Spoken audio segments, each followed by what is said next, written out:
Got you. This is what we're gonna do, brother. Nice seeing you. I'm gonna chop it up with you, see how everything has been going there. Then we just want to discuss the film a little bit, our process of doing it. I'm recording it so we can have it for to put up afterwards. But then at the end of it, I'm gonna stop the recording and I'll go over like the logistics with you off the recording. All right, I see. All right, got you. Appreciate you, brother Devin. How you doing, man? This man's still in Thailand. Good. I love that, dog. Good, bro. Yeah. So, yeah. Now I'm up in 𝐻𝐡𝐚𝐭, Northeast Thailand. So where's that? Where's that at? It's in. It's or what like, is it close by? I would say like close. I'm about a 2-hour flight or an hour flight from Chiang Mai. Got you. So and it's probably it's like east from Chiang Mai. So northeast, the closest major city is Udon Thani. Yo, bro, I never even damn, I didn't know. I saw you was congratulations on the teaching too. I saw you was teaching, but I thought you were still like in the area where we used to be at. So that's crazy. I didn't know you in Thailand, like really in there now. That's amazing. Really. So like a lot of people that work where we were staying at, they come from this area. Got you. So it's really like straight local. If I go to a restaurant and I look at a menu, everything's in Thai, bro. Like, yo, that's amazing. But you've been, I see you've been learning your Thai. You still doing classes out there, or you just been learning from the locals? So self-learning and learning from the locals. Really, I just was I said like, "How are you doing?" to somebody in Thai just like a few minutes ago, but I said it like how local was saying, and they responded back like, "Oh my God, who taught you that?" Who taught you? How do you say it? How do you say it? So you got a couple different ways. So you can say "Sabadi Mai." That's like, "How are you doing?" Sabadi Mai. Yeah. Okay. But I just said "Badi Pa." And Badi Pa. Like, yeah, Badi Pa. Okay. Like what? Like, Thai got their own little slang, but yeah. That's amazing, bro. I literally still only know the 3 words that I learned while I was out there. So that's amazing. And it's crazy because right now I work with because I'm the last time I was there I was working insurance, but I left that when I came back to the States. So right now I'm working at a resort in Arizona for the season, but they bring a lot of people from different countries over from the season. So we got a bunch of people that's from Thailand there, that's from different parts of Thailand. So I've been trying to learn some different stuff from them, but I was like, that's crazy because I was just there, but I met like a bunch of other people that's from Thailand. So I got like more people to connect with when I come down there. They're like, oh, let me know when you come down, because they live like in like places that you're seeing that's like separate from the more touristy areas that we were at. So that I was like, that's kind of crazy, but that's what's up, man. You learning pretty quick. So I'm terrible at it. I'm terrible at it. Oh man, it's still challenging, definitely for me too, because I sometimes I run into people and I think sometimes they think I'm speaking English and they be like, I don't speak English. And I be like, nah, I'm trying to speak Thai, bro. Like, exactly. Like you trying to learn. I got you. No, that's what's Arizona looks nice, bro. I seen like your posts and stuff. Like the views that you've been posting, like wherever you've been exploring at, looks so beautiful. Thank you. Thank you. It's amazing. It's amazing out there. I got something out there for work because I don't know if I don't know. I probably did tell you, but I got a place where I got a property in Arizona. But I haven't like officially been living on there yet. So I plan on trying to get all that situated right now after I finish the seasonal work. So I was like, let me get something that's closer to my property while I work on that. So that's the whole reason I'm out in Arizona right now too. So I'm getting that solidified. So that where I'm working at is like it's like 2 hours from where my actual property is. But yeah, Arizona is beautiful. So I've been doing like there's a lot of people out there that be doing hiking and kayaking and all that like outdoorsy sports stuff that I never really grew up doing. So I've been doing all that kind of stuff. So it's been real cool going fishing and going people that just do that on the regular. So it's been cool getting that experience with people. So yeah, it's been great. So I want to get into, but before we start getting into the film Thailand in Color, that's what we on here to discuss. I did want to, like I said, congratulations. I see you just transitioned to teaching, but if you don't mind sharing, like how that came about, how that experience has been so far. So it was around like a month later, January it hit. I had a brief meeting with the guy Tim that was one of the co-producers of the festival out here. Got you. Okay. Yeah. And he had some ideas in mind. The day of the festival, I had talked to him briefly because I was like, I didn't see anything like posted on social media about the event. Would you guys need some help with that? And he was like, yeah, I'm trying to get some stuff up and running. And so we had a quick meeting, but he had a couple ideas that he wanted to like incorporate as far as like, it wasn't too much on the festival. He wanted to shoot like his own movie in the area that we was in, and like around the summertime. So we had talked briefly, and I was gonna, lock in something with him, but it just everything didn't wasn't aligned with what I was trying to do. So got you.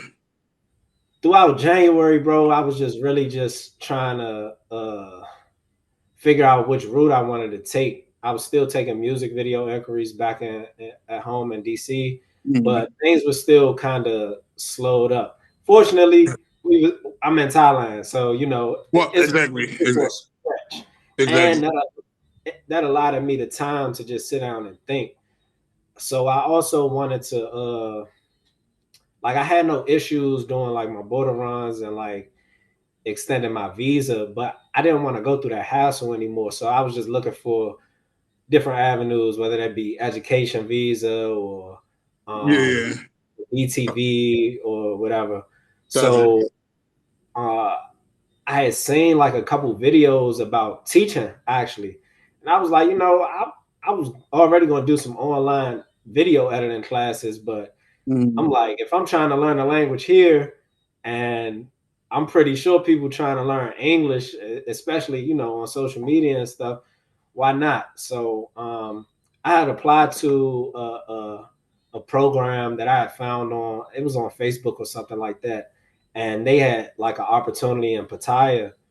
And so I did an interview like within 1 week. And then he was like, yeah, that's cool. They hit me back probably about 2 weeks later. He was like, the school that I had in mind, they didn't want any English teachers anymore. So we'll hit you up if we got something new. So by the end of January, I got a random DM from from a guy, bro, from a brother. And he was in Bangkok at the time, and he was like, hey, are you interested in teaching? Bro, the guy didn't even follow me. He just randomly DM me and was like, are you interested in teaching? And I was like, oh, that was guy. That's crazy. Yo, alignment, bro. That was alignment for sure. Before I even questioned it, I instantly replied. I was like, yeah. I was like, he said, I work for this program. I'm gonna go ahead and send you the application. Just if you got any questions, let me know. And put my name in the referral. So ironically, I had just seen a video on TikTok about this lady, this girl. She was teaching in the area up in Thailand, a sister, and she worked for that same exact company. So I was like, oh man, that's amazing. I applied. they had hit me back with them probably about, I'd say within the same week, and then I did an interview, and they was like, yeah, so we got we got some placements for you. They had like different options for what areas that I could go. Mainly like west of Bangkok, central Bangkok, east of Bangkok, or up here in 𝐷𝐷. And this is like the furthest. Teaching in public school, they providing us with the like the lesson plan. So it's really simple. And the plus was I'm able to get a work permit, and I got my non-B visa. So it's like, That's man, amazing. So you don't got to worry. You don't have to worry about it expiring every couple months and everything. That's fire. That's fire. That's right. what's up, man. And so far, it's just been the experience, bro. Has just been unspeakable. Really, like it's life changing for me myself. Like I always had the intention, like when I do work with kids, I work with kids back in DC, just back in my hometown too. Right. And I always went in with the intentions to learn from them as well. Right. Like, so they teach me, it makes it easier for them to grasp whatever I'm trying to teach them, being as though us English teachers, we're not supposed to speak Thai to the kids. So we're literally just speaking English. And I didn't know that. I didn't know that because they want them to be learning English as much as possible. So okay. And that's what I was wondering. I'm like, damn, that gotta be tough trying to if you still trying to learn how to. So that's great. Oh, that's amazing. That's what's up. For sure. So it's definitely a learning experience. Like on the days, some days after school, I just stick around the campus area and just play basketball, interact with the kids. My clip on Instagram went viral. So like, no, that was fire, yo. People in the community, like if I go to the grocery store, they be like, hey teacher, hey, I see your video. Cool. That's dope. Like, man, that's pretty cool. So that's dope. It's been great. And plus the living area is completely different. So we was like in the more of an urban beach party vibe down where we was living at first. Like now it's more rural, remote, small town area. That's what I love. That's what I prefer. Man, you gotta come check it out next time too. For sure. Yeah, for sure. That's what's up. That's what's up, man. So we're going to while we on here to discuss Thailand in color. I just wanted to chop it up with you. So we're going to just let people know how it came about because we never like discussed anything publicly about it. So I'll just say a little bit about what the documentary is about, and then we kind of just go into how it even came about, how we connected, or whatever the case may be. But Thailand in Color is a documentary that we did in Thailand. Of course, for people that doesn't know, but it's based around pretty much people of color, BIPOC people, or people of color that is like living and thriving abroad, like yourself. So now you somebody that should be in the documentary now. Like you actually living there. That's we'll get to that too, like how that happened. But people that's actually like running businesses there, or even if they're not running a business, they're living in Thailand and like really becoming a part of the community. So we interviewed different people, owners. We interviewed people that own basketball coach that he knows. We interviewed people that own like yoga studios, stuff like that in the documentary. And he touched on it a little bit earlier, but we did premiere at a festival out there and won Best Documentary. So the film is going to be coming out this summer. We just put the trailer out a couple of days ago, but that's a little bit just about the basis of the film.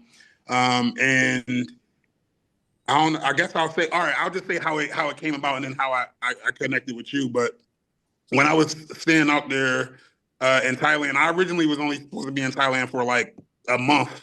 I went out there for just a month and I had really enjoyed it. So I wound up extending my time for like another 8 months or so. But I came back to the States for a month for like some prior obligations that I had here. And I had enjoyed it while I was out there, but I've done independent projects before. So a couple of people were telling me like, why don't you do something while you was out in Thailand? While you out in Thailand, that would be dope. I never thought about it. I was just out there on vacation, like enjoying myself, trying to clear my mind. And I'm like, I wasn't really thinking about that, but I'm like, that actually would be amazing. So when you was saying about alignment, I wound up seeing your post in the group, the Facebook group, I think it was Brothers and Sisters of Thailand, which is like a group for like people of color to connect on Facebook that's in Thailand. And I think you put up a post saying that you was, if anybody was looking for like videos, video editing, stuff like that. And I was like, that's crazy, because somebody was like, I should, what's the name? So I didn't hit you right away, but I had screenshotted the info that you put in there. So then that's when I think I hit you when I was still in the States. It was like, yo, I'm coming back to Thailand. But I wanted to try to meet up with you and we can discuss something, because I wanted to work on a project. So that's how I wound up hitting him up. But that was after I had just made the decision, like, oh, I might try to work on something while I'm out there. And then your post came up. So that was kind of crazy. Yeah. So then when I hit you, so you can speak from your perspective of like, me reaching out to you, how that came about. So first of all, I didn't know that part. That's pretty cool. Oh, I thought the post that I made had just got overseen. I think one other person that like reached out for like some immediate work, but other than that, man, that's all right. Cool. Yeah, I know I didn't tell you that. I thought I told you that, but yeah. That's how that came about. So at that time, I was out in Thailand for about 3 months by then. I had just came. I had landed in at the end of April, so I've been here for a year now. But I landed at the end of April, and similar to your story, like you just said, ironically, I was planning to stay for 30 days. That was it. It was going to be a 30-day vacation. One of my first. Right, exactly. Same. I've been producing. I ventured off into producing like a short series. It was a sports series the summer before I came to Thailand. So but when I came to Thailand, like I said, it was going to be vacation. My intentions wasn't to pick up the camera at all, but I did bring my stuff out here because I wanted to create content for myself, and I was starting a new YouTube. And so I was in Phuket for that month, and right before as the 30 days, it was probably like week 3, I was thinking to myself like, man, I really don't have a reason to go back. If I can figure something out and make it make sense for me to be here, then it is what it is. In the midst of me thinking all that and not like fully making a decision, I got caught back up into the hustle bustle culture that we used to. And it could have been by me just constantly scrolling on Instagram, saying other people, that is my longest vacation. So I ain't even people ask, when are you coming back? So in my mind, I'm like, all right, I need to start somewhere. I need to do some work. And I searched up like some basketball teams that were in the area in Phuket, and I found like a basketball camp. Like, they're not like a team. They teach kids how to play basketball. So it was ran by like a dude from Canada. So I DM'd him and he was like, yeah, come through. You could come shoot an episode. I was like, all right, that's cool. Long story short, I shot an episode, but it ran until like the next day. So he was like, after the next day, he was like, you could come to this tournament with me and check out some international professional basketball players. So I was like, okay, all right, cool. So I added them and a couple of their like short, not even interviews, just short snippets into like the series episode, which is called Fast Break Series. And from there, I just formed a relationship with some of the guys. And one of those guys was a teacher, a PE teacher, and like a former international basketball player. He had been over here for about 8 years. He's featured in the documentary Clarence Jeffrey. And so I interviewed him. I hit him up one day because we had like a long conversation over lunch. And bro, like how some of our conversations were, like Exactly. it just felt like we just known each other. Like, you get what I'm saying? It was just comfortable. It was just easy. So I was like, let me chill with you, and do you mind if I do an interview with you? And I had no intentions on what I was doing with the interview. By that time, the series episode was already done and out. So with him, it was just so more for me, like, all right, I'm trying to figure out how to plant my feet in the ground inside of Thailand, and like as a foreigner, not not doing nothing crazy, but like, yeah, just plant my feet. And so he was giving me insight. So I decided to interview him while also like linking it with the series that I was doing, and like asking him to like expound about how kids can just open up another door instead of like going to the NBA. They could, you know, travel across seas and, you know, travel from country to country and get paid to do what they love. Get paid to do what they love. So I followed him for a day or two and got that interview. And then he told me about the area that I met you in. Right. So initially I was going to go to Vietnam, but I had to go through Bangkok first. So I went to Bangkok, and then I was like, you know, let me check out and see what he was talking about for like a weekend. So I left Bangkok. It's about like a 2-hour drive. Hit like 𝐷𝐚𝐭 Beach, hit like the night market and stuff like that. And then someone said, you know, the Airbnb that you're staying in, the owner of it is probably paying around like $200 to $300 per month for the condo. And I was like, what? No, for sure. I'm like, okay, it's just making it make sense. So I canceled the trip to Vietnam. I was like, you know what? If I could find something like a place here for 6 months to a year, I'm doing that, and I'm locking it in. I could travel any other time. So that was what I did. I locked in a 3-month contract at first, and then ended up extending. So all this is going on between July and beginning of August, and that's when you hit me up on a DM. I was just doing some marketing, just trying to put myself out there further. And like I said, that interview was just in the backpack, not knowing that, you know, it would lead to this. So when you hit me up, it was definitely alignment, because I was definitely searching for, you know, some an opportunity. Still had some remote stuff going, but it's nothing.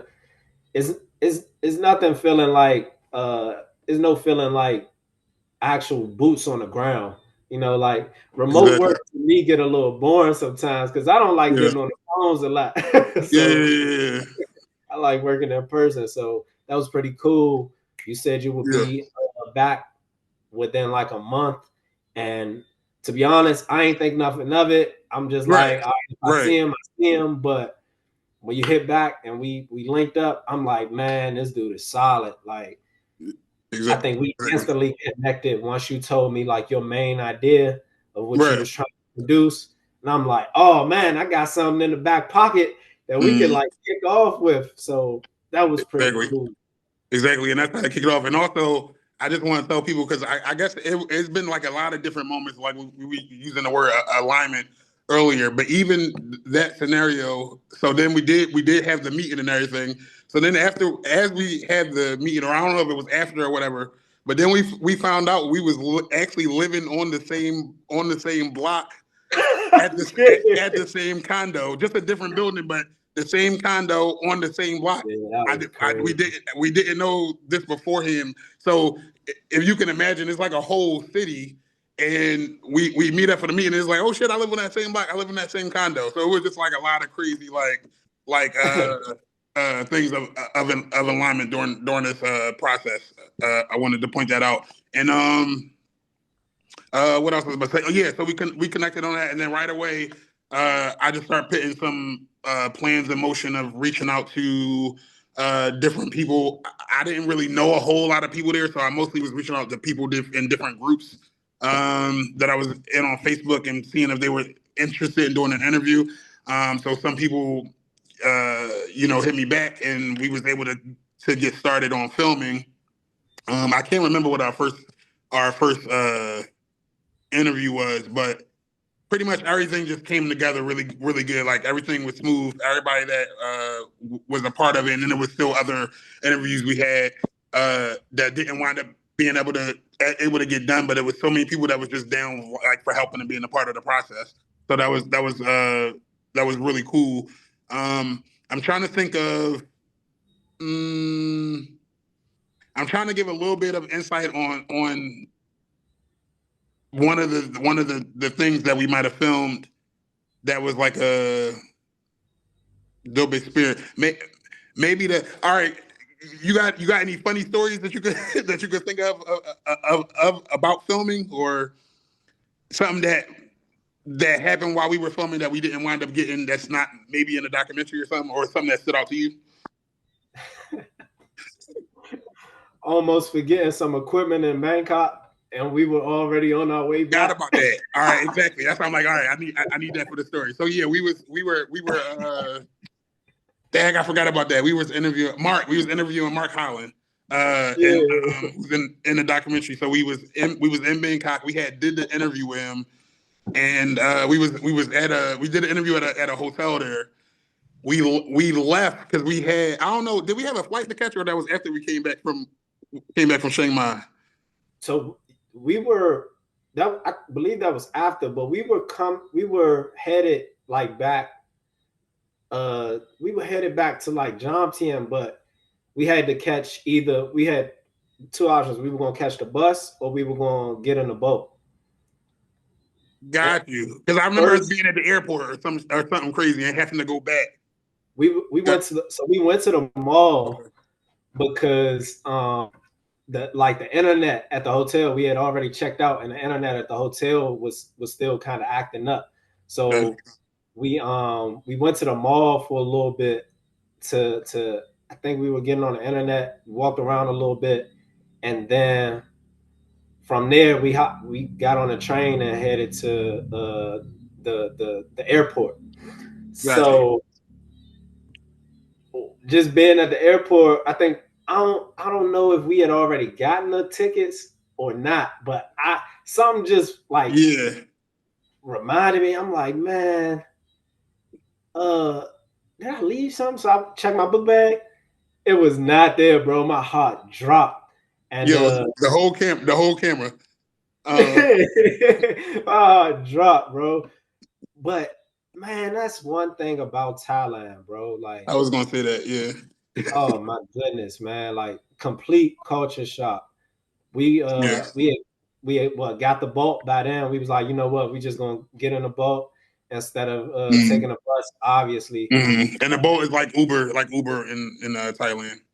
Right. For those that don't know, but yeah, it took us a minute. It probably took us, because of traffic, like at least like another 45 minutes or something to get back there. So it was a minute. Yeah. And like, if y'all know, like an expensive camera, like in certain places, like where we come from, is like that ain't gonna still be there. But when we got back there, it was still in the exact same spot he left it and everything. Not only that, hold on, we skipped another part of that. Leaving the airport, trying to translate to the boat driver. Left the camera that I left the camera. Yeah. And he's like, wait, what? He pulls over on the side of the highway. And he's like, well, hold on, wait, what you want me to do? We're like, all right, before we head out, we got to go back to the hotel. So that's right. Because we was asking him to detour there for that, and then we keep going to I forgot about that. Yep. Yeah, that was crazy because we was trying, like, and my Thai is terrible. You know, you know a little bit more words than me there, but it was like, no, yeah, he was like, let me pull over. let me figure out what's going on. I forgot about that. No, that's crazy. But it was still there. So that's like an example of like you said, the Thai culture.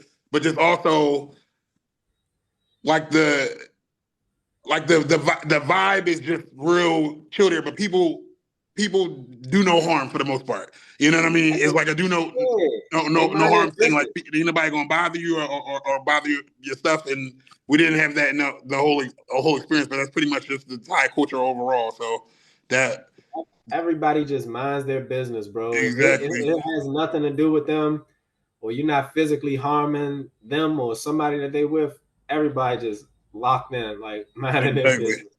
Exactly. No, that was dope. Remember, I actually forgot about that. So that was dope. So so a funny moment that's standing out to me is when we was on the island and we was trying to get mopeds or motorcycles or motorbikes. We was trying to get motorbikes. Now, mind you, everybody, I've never rode a motorbike before or nothing, but we was going to do it. We was going to do it to go on the island. So we rented the bike. They showed me they told me what to do the brake, John, to hit the brake or whatever. But by the time I hit the gas on it, I forgot. He was gone, y'all. He was gone. All I say was feet in the air. Yo, so I hit the gas and I couldn't remember how to brake. So we like right by the beach. So there's a bunch of people around. I just hear a bunch of people like, oh. Clearing the area. They was ducking and dodging. I went like at least almost a whole block on the joint before I stopped. So the people we was renting the bike from, it was like no. It was like the guy that was standing next to me before bro pulled off, the guy that was standing next to me, he handed me back the passport. He was like, "Have you ridden a motorbike before?" I was like, "Yeah." He said, has your partner ridden a motorbike before? I was like, yeah, he'll be fine. He was gone. Like by that time, he was gone. Both of our heads just turned this way, just look. And I was like, oh. Yo, that was like super funny. But anyway, that was funny. I wish there was video of that. That was crazy. Because I thought I was going down, but thankfully I was able to stop. Nobody was hurt, but it was that was the crazy moment. So anyway, we wound up we wasn't able to do we had to give the motorbikes back because we had paid for it and everything, but we wound up getting like a private vehicle that took us all around the island, and we did a bunch of shots and stuff there, which was really cool. And what was it called? 𝐻𝐞𝐚𝐿 Island? Mm-hmm. And 𝐻𝐞𝐚𝐿 Island. So that was really good. That was one that stood out to me. And I'm trying to think what else.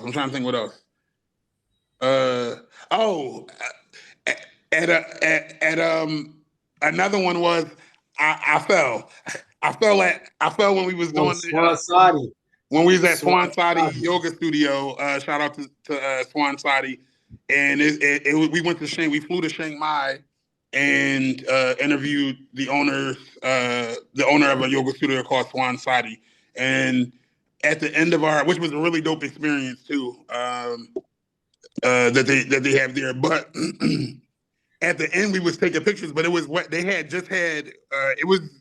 They just had like mudslides and stuff after rain season. It was like a lot of floods and stuff. And we had literally, we came up there kind of like only a day or two after it was over. So the water was still hot and it was real muddy. So we was going to take a picture together on the what's the name. And and when I jumped down off the joint, I felt the bottom of my foot slide in the mud. And I was like, damn. I'm going down. So as y'all can see, I'm pretty accident prone, but for the most part, look, it was muddy, guys. It was very muddy. Like, but you couldn't tell because the grass like covered the mud so right. So like, on one side it was dry, but the other it was just muddy, and it was like, right. And I'm a bigger guy. I'm a bigger guy, so that I guess that pressure of the mud was like, nigga, we not holding you up. So my foot was like just slid. I was like, damn, I can't hold it. Then I just fell, and they just looked back like, what the hell?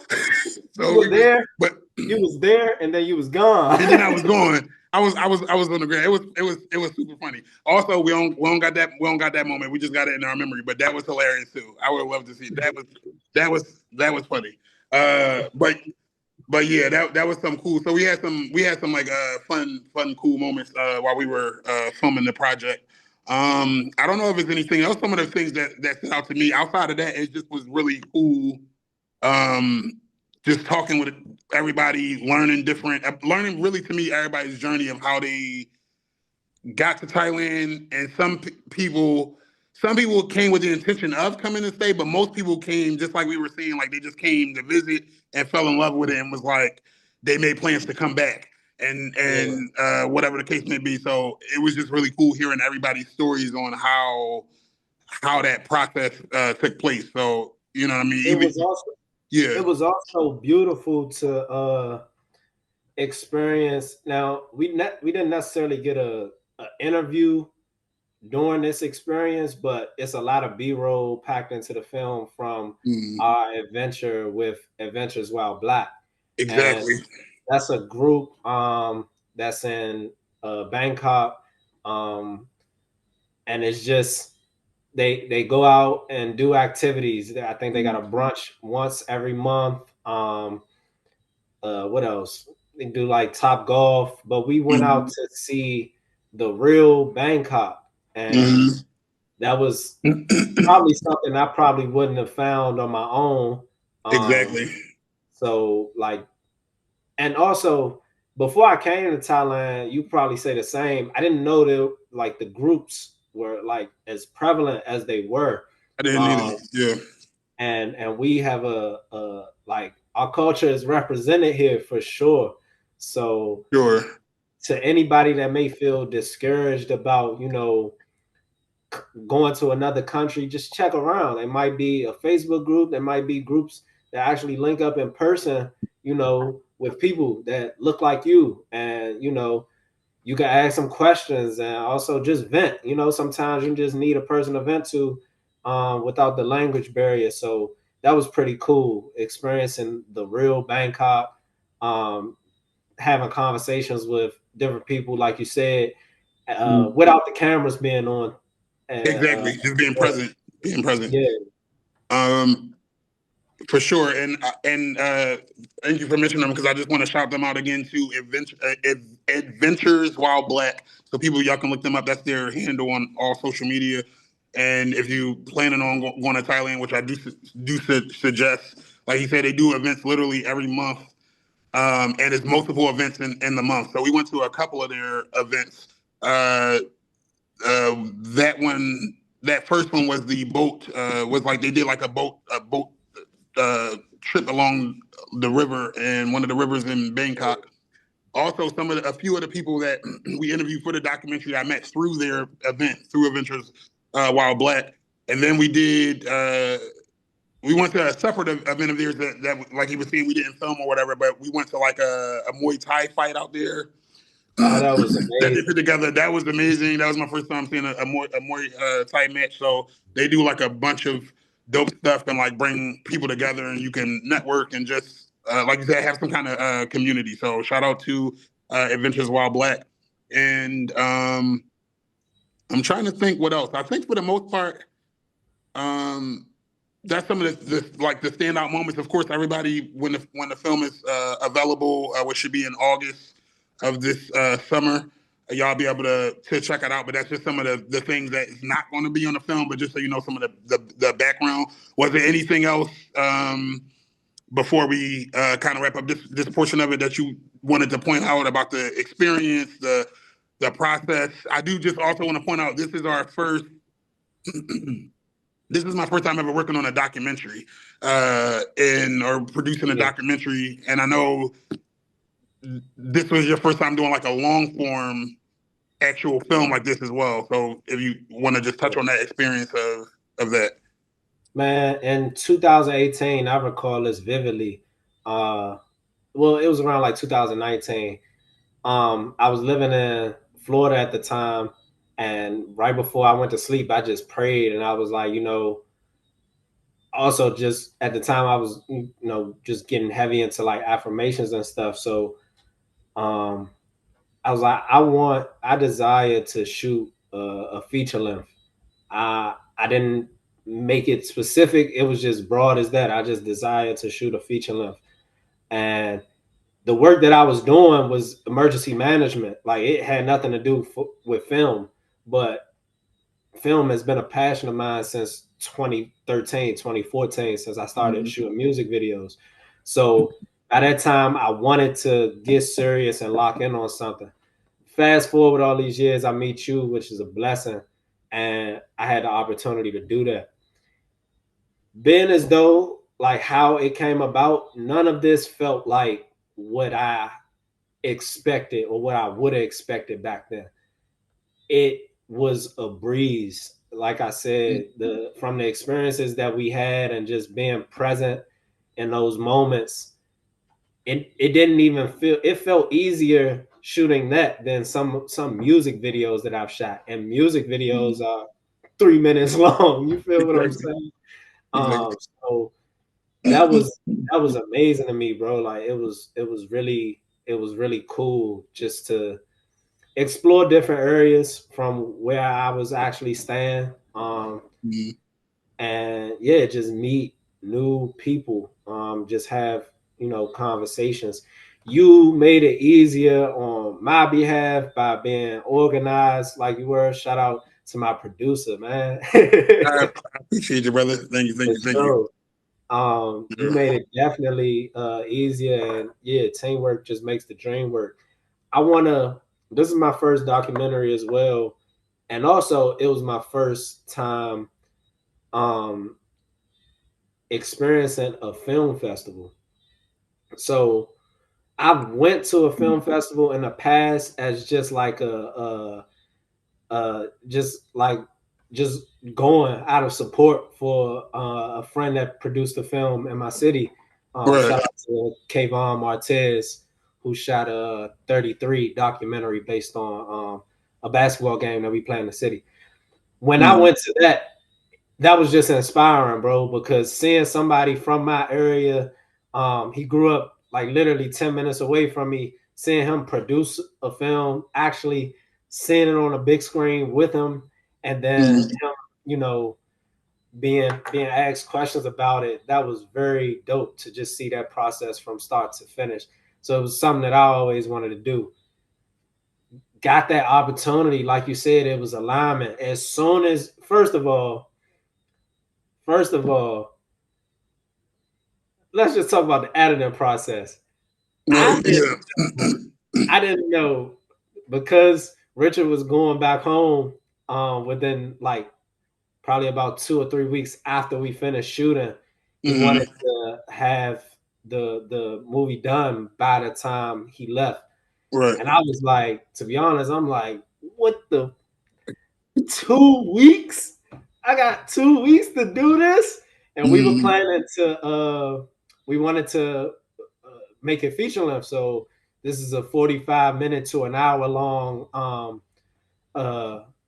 editing process or film. So it was definitely new for me and a challenge, but I took it on as I would do any challenge. And I was like, all right, cool. So I think I got it. I got the first draft done within a week and a half. And then I was like, bro, just give me a little bit more time to finish up some of the coloring. And you allotted me that time, and I appreciate that, just to try to finish putting trying my best on it. So once we got that out, Richard had already mentioned that we were submitting it to film festivals from the start. That was the goal from the start as far as distribution, and then we would look to other options afterwards. So just knowing that was exciting, but I didn't know how fast you would find one. And literally right after I submitted like one of the final drafts, you was like, yo, we just heard back from a film festival, and it's actually in the area that we're living in. And I was like, yo, that is crazy. That's so dope. Exactly.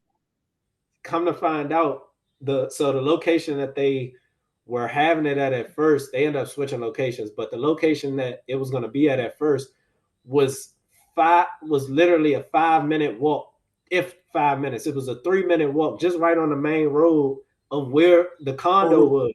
Oh, I know that. All right, that's crazy. I didn't know that. I probably just didn't tell you because they ended up switching the location at the last minute. But when I first heard it, I'm like, yo, I walk past this hotel like almost every day going to Tops. Like, that is crazy. Wow. So, yeah, man, just going to that festival, it was I was a little nervous. Because you had to represent it by yourself, because it was in December. I was already back in the States, so I'm like, I can't afford to get a whole another flight back and it took the Thailand back there and back. So he had to go like represent the film for us. And yeah, how was the experience there? It was really eye-opening for me, bro. Especially when it comes to just art in general. Like, I'm a perfectionist, bro. Like, so I was nervous just to see it with other people on the big screen. I think that was probably my second time actually watching it all the way through. Because like, it's just hard for me to just watch the work and not want to go back and be like, oh, I want to tweak this, tweak that. And that's why I think it was very important for me to have a partner like you to say, this has got to be done by this date. Once I send it in, you like, hey, okay, it's good. And I'm like, all right, cool. That kind of let off some stuff off my shoulders. So yeah, just being in there with everybody else, seeing some other films was definitely inspiring, and meeting other filmmakers that were there. A guy that was there, he had made a film only out of AI. And right now, that's amazing, bro, because AI is just starting to get into like video. Like, you're now starting to be able to like describe something and make a video out of it. So for him to like bring that innovation into the space, it was inspiring to me. So it was definitely good to get the recognition that we did, winning best documentary, best feature-length documentary film. Documentary. Yeah. First festival that was fire.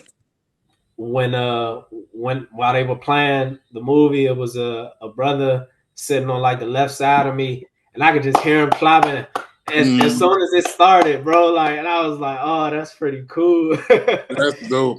That's dope. So yeah, man, the experience has been amazing. And just to make it a full circle moment, come to find out, like I said, after the film festival, I was leaving and I was like, bro, I still see something that I want to tweak. I think I text you that, and I was like, you said the sound. You said you wanted to change the sound and something. Yeah. So I immediately hopped on that, and like literally after I sent you that last draft, like my computer had just, it was like the charger or something. It just stopped working. And that's when I knew. I was like, all right, it's finished. You don't have to go back. Like, let it go. We got it. It's there. We got it. So that was bro, it was amazing, bro. Yeah, it was an amazing experience. Like you said, it was super easy working with you. Once we locked in on doing stuff, I didn't have any issues where like, oh, I can't make it today, or I got it. Like, once we was locked in on doing it, we got everything done. So it was a very easy process.